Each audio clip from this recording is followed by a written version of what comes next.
All right, so this video is going to be covering exponent rules and some operations with polynomial expressions.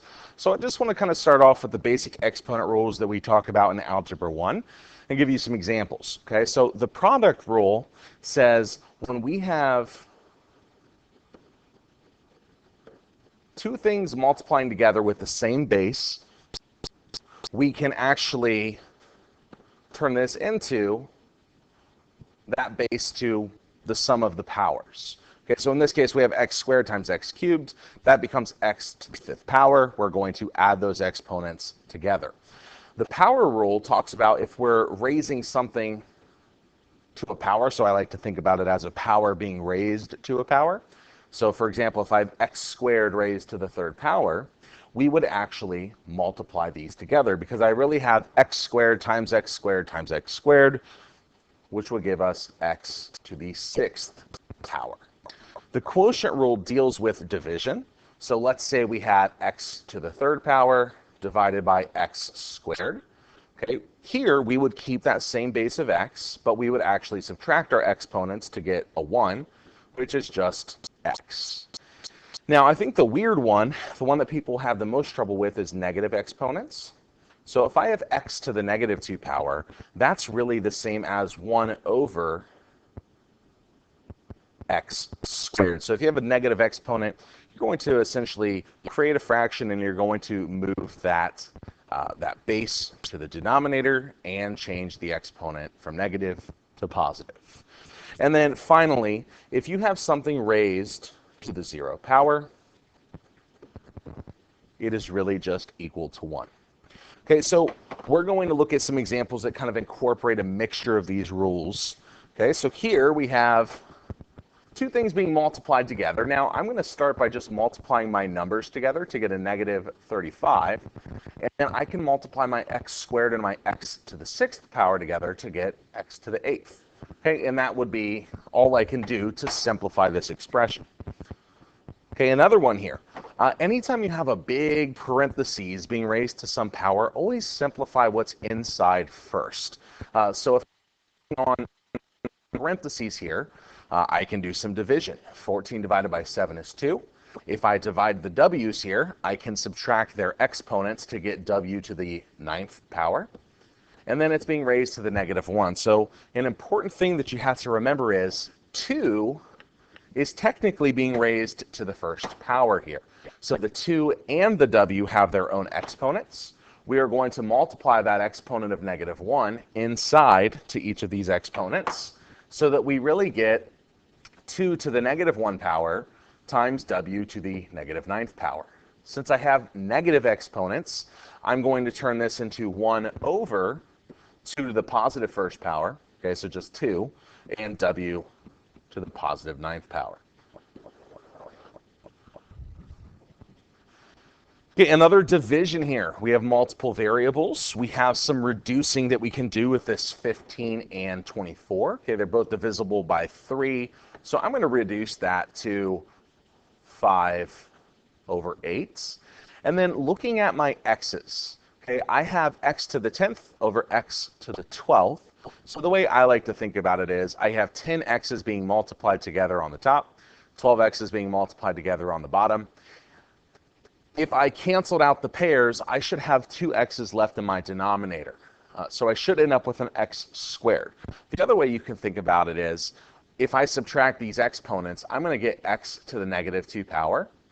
And then we can move it down in our next step here. When I divide my y's, we would get y to the first power.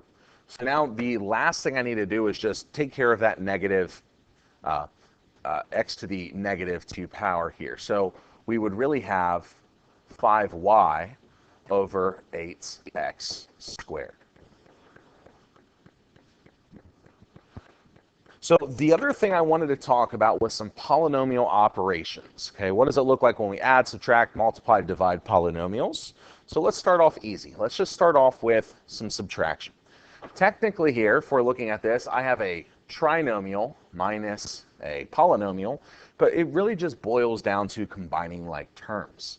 So what I'm really going to do here is I'm going to start by distributing this negative to everything in this polynomial, and then just rewrite it.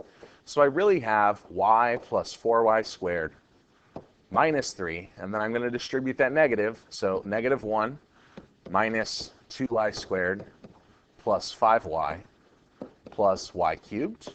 And then I'm going to go back through and I'm going to look for like terms. So let's see, I have a y and a 5y that can combine together. I have some y squared terms that can combine together. I have some constants that can combine. And then I have this y cubed term. Now, the other important thing is we always want to write polynomials in standard form, meaning we start with the term that has the highest exponent, then the next highest, then the next highest, and so on. So the exponents should go in descending order. So I'm going to do that when I go ahead and combine here. I'm going to make sure everything's in the proper order. So we're going to start with y cubed, and then we're going to look at our squared terms. So if we combine these together, the squared terms together, we get a plus 2y squared. And then if I combine my y terms together, I get a plus 6y. And then if I combine my constants together, I get minus 4.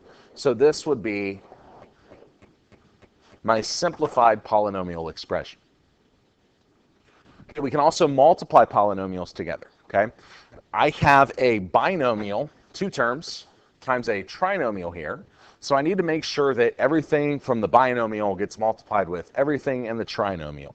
So it's going to look something like what you saw when we FOILed, okay? But FOIL really only applies to binomials that are multiplying.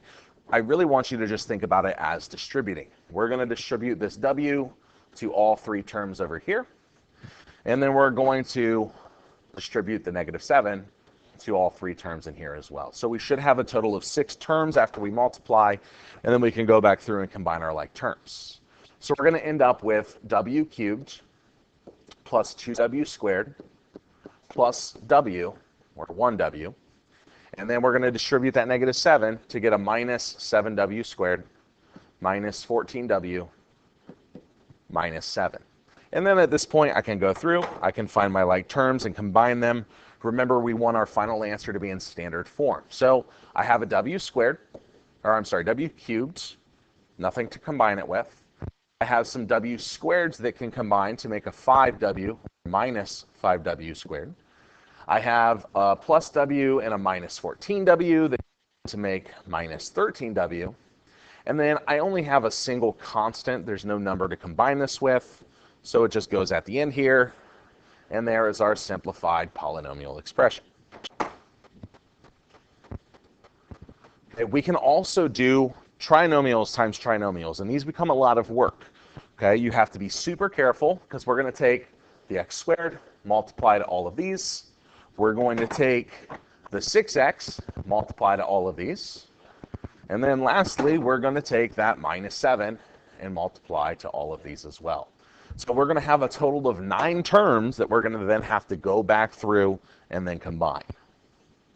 Okay, so let's see here. We would end up with a negative x to the 4th minus 9x cubed minus 4x squared. And then I'm going to distribute my 6x. If I distribute 6x, I'm going to get minus 6x cubed minus 54x squared minus 24x. And then if I distribute my negative 7, I'm going to get plus 7x squared plus 63x plus 28. And then I can go through and I can combine my like terms. Okay, for sake of time, I'm going to go ahead and move on, but you would find your like terms. You can combine them together. Make sure you write it in standard form. Okay, the last problem I want to do here is a division problem. Okay, and notice here, we're not dividing a polynomial by another polynomial. We're really just dividing by a monomial for now. We'll get into long division with polynomials later down the road. If I'm dividing this trinomial by a monomial, I really just have to divide each of the things in my numerator by this monomial. So if I divide 30x cubed by 3x squared, I divide the 30 and the 3 to get 10, and I divide the x's to get x to the first power. Then I move on. Negative 12x squared divided by 3x squared will give me a minus 4. Okay, my x squareds are going to cancel out. And then if I divide 9x by 3x squared, I'm going to get a 3 over x. So that is it for this video.